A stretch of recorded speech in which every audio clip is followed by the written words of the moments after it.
Hi, my name's Dominic, and today I want to do a review of Please Please Me by the Beatles. Now, up to this point in rock and roll and pop music, rock and roll was definitely on the decline.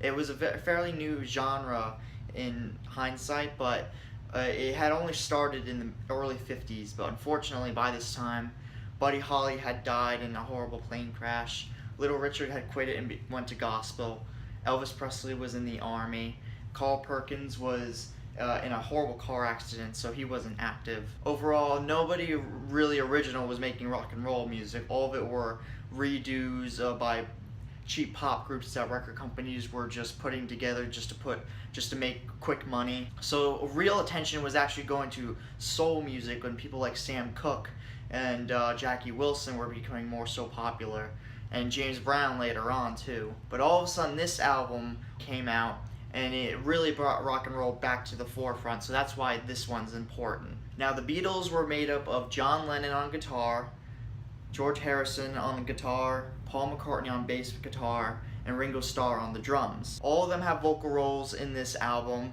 John Lennon and Paul McCartney more so, and this is a trend that would continue later on into their career. The Beatles originally started out as the Quarrymen, a rock and roll cover group, and it was started by John Lennon, so he was the leader of the Beatles for most of their career, if not all of the career, depending on who you ask. They had almost immediate success in England, but it took them a very long time to get traction in the United States, but eventually they did with this single, I Wanna Hold Your Hand. This album is almost half comprised completely of covers, and then the other half is comprised of songs that Paul McCartney and John Lennon wrote together. What's interesting is that most of this album, excluding 4 songs, was recorded all in one day, starting at 10 a.m. and finishing at 10:45 p.m. on February 11th, 1963. This can be shown, and if you look at Twist and Shout, the last song on the album, John Lennon even said that he had to scream the lyrics because his voice was completely kaput by that point.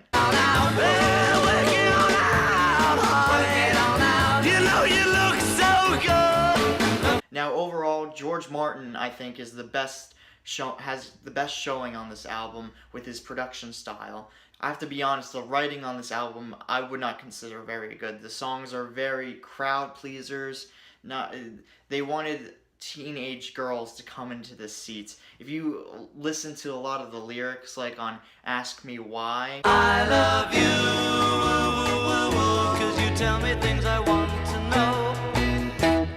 For example, the lyrics are very cutesy and cheesy, and I would recommend, for good lyrics by the Beatles, I would recommend their later stuff. Especially on the song Do You Want to Know a Secret? That really demonstrates the cheesiness of the lyrics. Like, it's like listening to a middle school boy sing a song to a girl, or I don't even think middle school boys would write something like this. It's mostly for the girls. It's what teenage girls at the time wanted to hear. Listen, do you want to know a secret? Do you promise not to tell? Whoa, whoa. It's very evident they were copying a lot of styles from earlier rock and roll groups. Not necessarily copied, I guess, but more took influence of.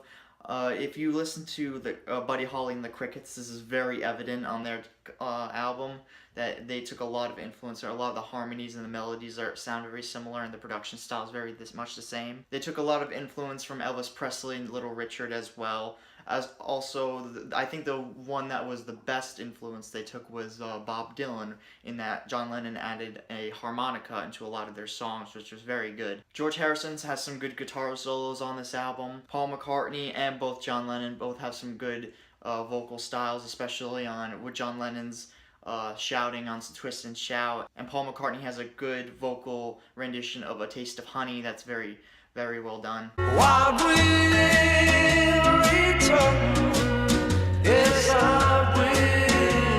Overall, I would say that the production was probably the best part about this album. George Martin really pushed them and really made them mature, especially later on in their albums.